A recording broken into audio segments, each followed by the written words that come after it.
Welcome to my YouTube channel मैथलीटर मोन में।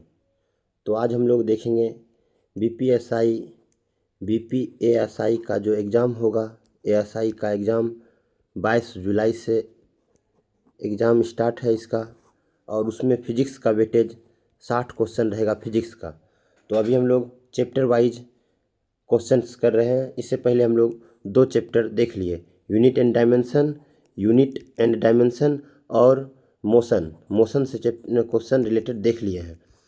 तो अगर आप लोग उस वीडियो को नहीं देखे हैं तो वीडियो सेक्शन में जा कर के वीडियो को देख लीजिए, और सेशन अच्छा लगे तो सब्सक्राइब और लाइक कर दीजिए।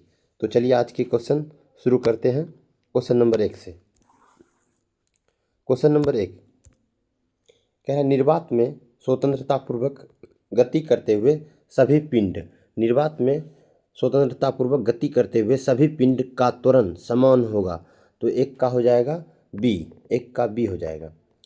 अब दो कणों के बीच गुरुत्वाकर्षण बल होता है, उनके बीच की दूरी। अभी हम लोग जानते हैं गुरुत्वाकर्षण बल F इक्वल टू होता है G m1m2 बटा r स्क्वायर, यानी दूरी के वर्ग के अनुक्रमानुपाती व्युत्क्रमानुपाती, यानी दूरी के वर्ग के व्युत्क्रमानुपाती। तो दो का हो जाएगा सी आंसर हो जाएगा। अब क्वेश्चन नंबर 3 देखते हैं। क्वेश्चन नंबर 3 में बोला जा रहा है कि दो पिंडों के बीच गुरुत्वाकर्षण बल निम्नलिखित में से किस पर निर्भर नहीं करता। तो अभी हम लोग देखें कि F इक्वल टू होता है G m1m2 r स्क्वायर, यानी ये द्रव्यमान के गुणनफल पर निर्भर करता है, और उनके बीच की दूरी पर भी निर्भर करता है, और गुरुत्वाकर्षण नियतांक पर भी निर्भर करता है। देखिए G पर निर्भर कर रहा है, और ये उनके बीच के माध्यम पर निर्भर नहीं करता है। तो 3 का हो जाएगा सी। अब क्वेश्चन नंबर 4 देखिए, गुरुत्वीय त्वरण की मान होता है। तो गुरुत्वीय त्वरण की मान होता है पृथ्वी के अक्षांश पर निर्भर करता है। जैसे पृथ्वी के केंद्र पर अलग अलग होता है, ध्रुव पर अलग होता है, तो विषुवत रेखा पर अलग होता है। तो पृथ्वी के अक्षांश पर निर्भर करता है। 4 का हो जाएगा डी।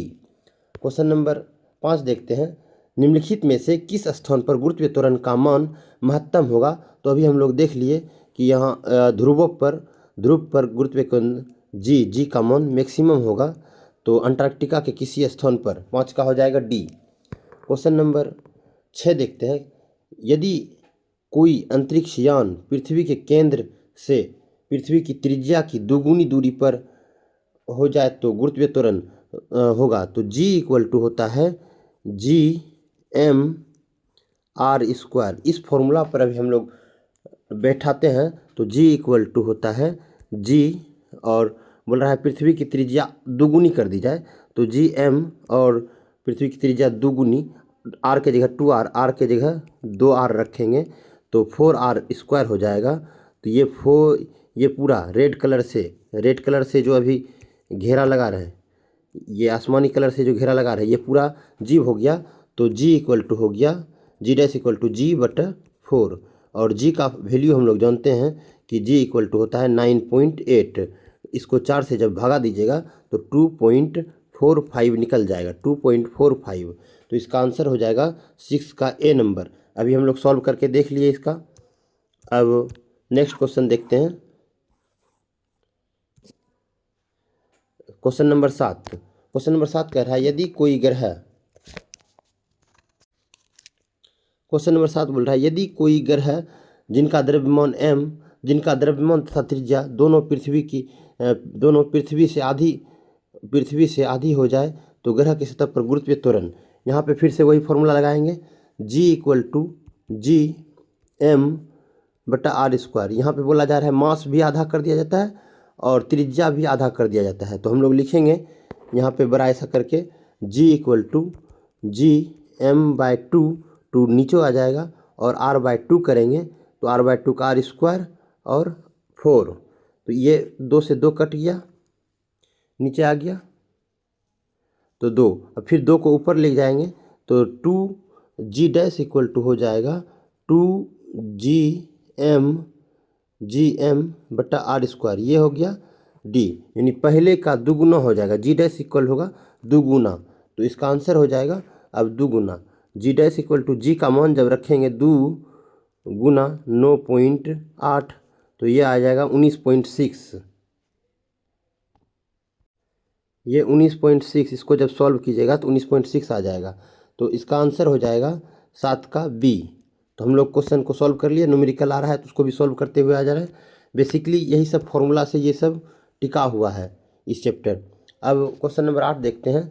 विराम से मुक्त रूप से गिरते हुए पिंड द्वारा तय की गई दूरी समानुपाती होता है। किसके समानुपाती होता है? तो विराम से। तो इसका आंसर देखते हैं, ऑप्शन देखते हैं। तो गिरने के समय के वर्ग के समानुपाती। तो हम लोग देखते हैं कि v equal to S equal to क्या था क्वेश्चन? विराम से मुक्त रूप से गिरते हुए h इक्वल टू एस। तो h इक्वल टू यहाँ जब लिखेंगे तो U T minus half G T square. तो ये देखिए टी के वर्ग के समानुपाती हो गया। अब क्वेश्चन नंबर 9 देखते हैं। क्वेश्चन नंबर, पृथ्वी के सतह पर गुरुत्वीय त्वरण और चंद्रमा की सतह पर गुरुत्वीय त्वरण।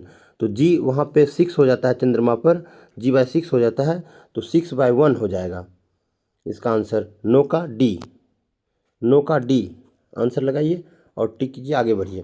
क्वेश्चन नंबर 10 बोला जा रहा है कि किसी वस्तु का भार क्या दर्शाता है? तो क्वेश्चन नंबर 10 में बोला जा रहा है किसी वस्तु का भार पृथ्वी द्वारा उस पर लगे आकर्षण बल के बराबर होता है।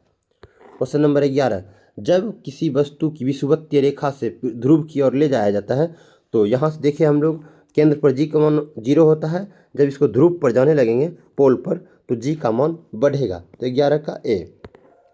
अब गुरुत्वाकर्षण नियतांक एसआई मात्रक होगा, तो न्यूटन मीटर स्क्वायर पर केजी स्क्वायर। क्वेश्चन नंबर 13 देखते हैं। गुरुत्वाकर्षण नियतांक का मान होता है, गुरुत्वाकर्षण जी का मान होता है, जी का मान नहीं बदलता है, सब जगह एक ही रहता है। 6.67 इंटू 10⁻11 होता है और मात्रक होता है न्यूटन मीटर स्क्वायर पर केजी स्क्वायर। तो इसका आंसर हो जाएगा 13 का सी। अब क्वेश्चन नंबर 14 देखिए। यदि पृथ्वी का द्रव्यमान m और पृथ्वी पर रखी वस्तु का द्रव्यमान m, उनके बीच की दूरी r, गुरुत्वाकर्षण नियतांक g हो, तो F इक्वल टू GM1 तो इसका आंसर 14 का बी हो जाएगा। अब चंद्रमा पर किसी वस्तु का भार पृथ्वी पर उसके भार का लगभग कितना होता है? तो 1/6 गुना 15 का बी हो जाएगा। नेक्स्ट देखते हैं क्वेश्चन नंबर 16, किसी वस्तु का भार कहाँ अधिक होगा? तो हम जानते हैं कि जी का मान सबसे ज़्यादा पोल पर होता है, तो भार होता है W इक्वल टू होता है mg। तो जी का मान पोल पर सबसे ज़्यादा होगा, तो पृथ्वी के ध्रुव पर भार सबसे अधिक होगा। अब क्वेश्चन नंबर 17, पृथ्वी के केंद्र पर गुरुत्वीय त्वरण 0 होता है। और क्वेश्चन नंबर 18, पृथ्वी का द्रव्यमान m है और त्रिज्या r है, तो गुरुत्वीय त्वरण g और W इक्वल टू mg होता है। 18 का बी।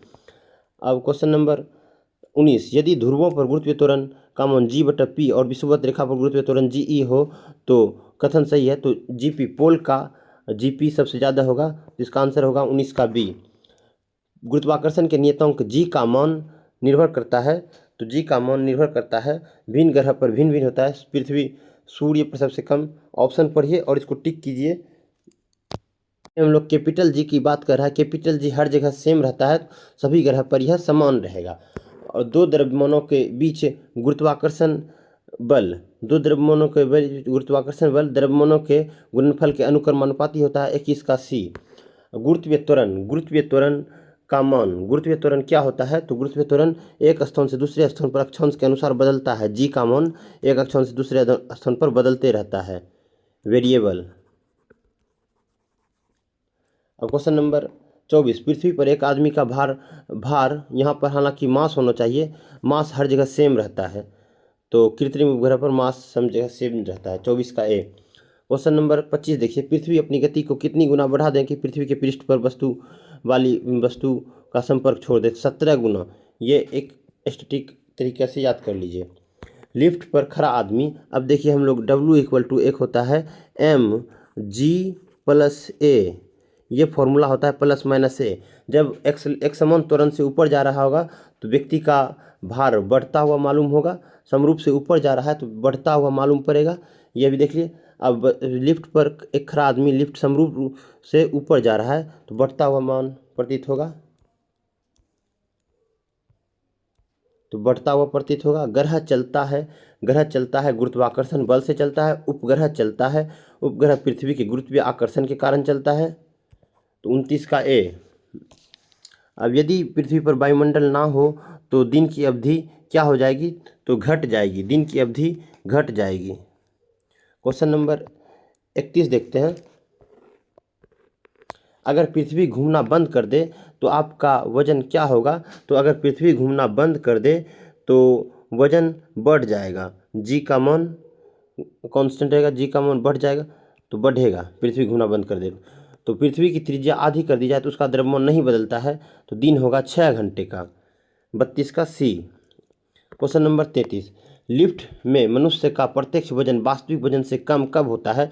जब लिफ्ट समान गति से नीचे की ओर जा रही हो तो वजन से कम होता है। तो 33 का हो गया आंसर। जब लिफ्ट तेजी से नीचे जा रही हो तो यह वजन कम होगा। अब क्वेश्चन नंबर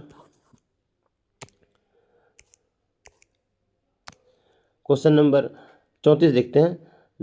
किसने न्यूटन से पूर्व ही बता दिया था कि सभी वस्तुएं पृथ्वी की ओर गुरुत्वाकर्षण है? तो ब्रह्मगुप्त ने बता दिया था। 35 नंबर। किसी वस्तु का भार उस समय महत्तम होता है जब उसे उत्तरी ध्रुव पर या दक्षिणी ध्रुव पर। तो वस्तु के ध्रुव पर कब होता है? तो 35 का इसका आंसर हो जाएगा पृथ्वी के केंद्र पर न्यूनतम होता है, जी का मान लोएस्ट होता है, जी का मान 0 होता है। Question number 36। चंद्रमा पर वायुमंडल नहीं है क्योंकि यह परमाणुओं का पलायन वेग और उस वर्ग माध्य मूल से कम होता है, मूल वेग से कम होता है। अब 37 नंबर बोला जा रहा है। 37 नंबर में कथन और कारण से रिलेटेड क्वेश्चन है, उसको देखते हैं। निम्नलिखित में से कौन सा कथन सही नहीं है? तो यह देखिए, ऑप्शन को पढ़ लीजिए अच्छे से। पृथ्वी की सतह पर समुद्र तल पर किसी भी पिंड का भार और द्रव्यमान समान होता है। द्रव्यमान समान होता है लेकिन भार अलग अलग होता है, ये कथन गलत है 37 का। क्वेश्चन नंबर 38 देखिए। कक्षा में अंतरिक्ष यान में भारहीनता की अनुभूति का कारण है। तो 38 का देखिए कि कक्षा में तो बाहरी त्वरण गुरुत्वाकर्षण के कारण त्वरण के बराबर होता है। तो अब 39 नंबर देखते हैं।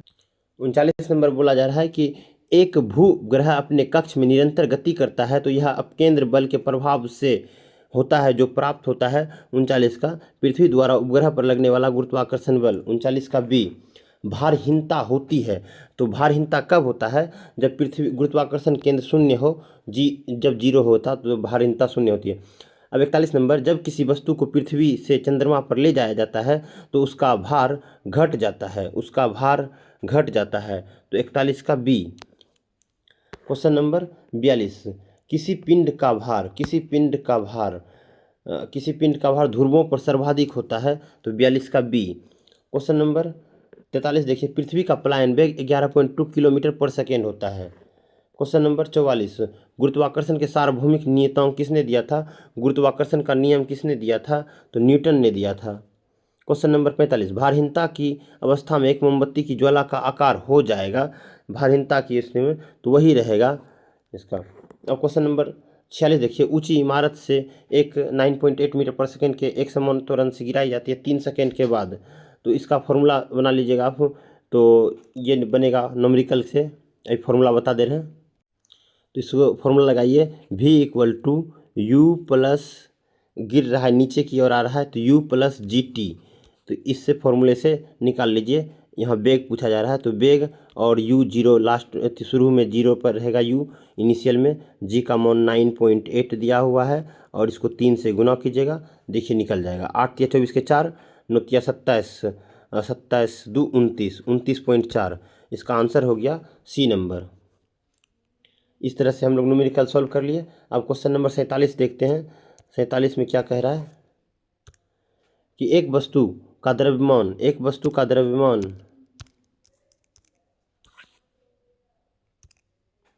100 kg है तो द्रव्यमान हर जगह सेम ही रहता है, तो इससे कोई फर्क नहीं पड़ेगा। क्वेश्चन पढ़ना ही टाइम फ्यूल है। तो 47 का सी। तुल्यकारी उपग्रह घूमता है पृथ्वी के इर्द गिर्द। कहाँ घूमता है? तुल्यकारी उपग्रह पृथ्वी के तुल्यकारी उपग्रह उत्तर से पूरब, यानी उपग्रह अगर पश्चिम से पूरब पृथ्वी घूम रहा है तो यह हो जाएगा पूरब से पश्चिम, पश्चिम से पूरब इसका आंसर। अब 49 का भारहीनता की अवस्था में एक मोमबत्ती की ज्वाला वही रहेगा। यदि पृथ्वी का गुरुत्वाकर्षण बल अचानक लुप्त हो जाए तो निम्नलिखित में से कौन सा परिणाम सही होगा? तो वस्तु का भार शून्य हो जाएगा और द्रव्यमान वही रहेगा, द्रव्यमान चेंज नहीं होगा। अब क्वेश्चन नंबर 51 देखते हैं। टेनिस की गेंद मैदान की अपेक्षा किसी पहाड़ यात्री पर अधिक उछलती है क्योंकि पर्वतों पर पृथ्वी का गुरुत्वीय त्वरण कम हो जाता है। अब किसी तुल्यकालिक उपग्रह की पृथ्वी की सतह से ऊंचाई लगभग कितनी होती है? 36,000 किलोमीटर। एक लिफ्ट में किसी व्यक्ति का प्रत्यक्ष भार वास्तविक भार से कम होता है जब लिफ्ट समान गति से समान त्वरण से नीचे की ओर जा रही है, त्वरण के साथ नीचे की ओर जा रही है। अब 54 नंबर, पृथ्वी की परितः घूमने वाले कृत्रिम उपग्रह से बाहर गिराई जाती है, तो इसका आंसर हो जाएगा 54 का उसके पहले पृथ्वी की परितः उपग्रह के समान आवर्त गति के कक्ष में घूमती है। 54 का हो जाएगा डी नंबर।